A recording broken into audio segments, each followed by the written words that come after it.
ఈ ఇయర్ మొత్తం జూస్తే మా రిన్సీని హాస్పిటల్ చుట్టూ తిప్పేసరికే సరిపోతుంది. ఒక ప్రాబ్లమ్ అయిపోతే ఇంకో హెల్త్ ఇష్యూ వచ్చేస్తుంది వెంటనే. ఆ హెల్త్ ప్రాబ్లమ్స్ వల్ల తను స్కూల్‌కి కూడా సరిగ్గా వెళ్ళలేకపోతుంది. కొంచెం ఇప్పుడే రెగ్యులర్ అవుతుందనే టైంకి మళ్ళీ ఇలా అయింది. అప్పుడు మేము ఒకటే సీరియస్‌గా ఆలోచించాం. అసలు పిల్లలకి ఎలర్జీ ఎందుకొస్తుంది?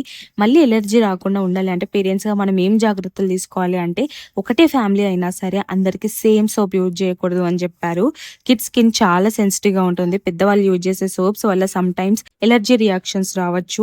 కిడ్స్ కోసం సెపరేట్ సోప్ యూజ్ చేయాలి. న్యూ ప్రొడక్ట్స్ యూజ్ చేయనీకి ముందు ప్యాచ్ టెస్ట్ చేయాలి. స్ట్రాంగ్ పర్ఫ్యూమ్స్, క్రీమ్స్ కూడా అప్లై చేయకూడదు. ఇంటిని క్లీన్‌గా ఉంచుకోవడం చాలా ఇంపార్టెంట్. పిల్లలకి ఏ ఫుడ్ వల్ల ఎలర్జీ వస్తుందో గమనించాలి. స్కిన్‌లో సడెన్ చేంజెస్ కనిపిస్తే ఇమ్మీడియేట్‌గా డాక్టర్‌ని కన్సల్ట్ చేయాలి. రిన్సీ స్కిన్ అలా అయిపోయింది జూసినప్పుడు చాలా భయమైంది. బట్ డాక్టర్ మెడిసిన్స్‌తో కొద్ది రోజుల్లో స్లోగా బెటర్ అయిపోతుంది అని జెప్పారు. ఈ వీడియో షేర్ జేయనికి మెయిన్ రీజన్ ఒకటే. మన చిన్న మిస్టేక్స్ వల్ల కిడ్స్‌కి ప్రాబ్లమ్ రావచ్చు. సో, ప్లీజ్ కిడ్స్‌కి హైజీన్ ప్రొడక్ట్స్ సెపరేట్‌గా యూజ్ జేయండి. ఇన్ఫర్మేషన్ వేరే పేరెంట్స్‌కి గూడా హెల్ప్ అవ్వచ్చు. సో, సబ్స్క్రైబ్ జేయడం మర్చిపోకండి.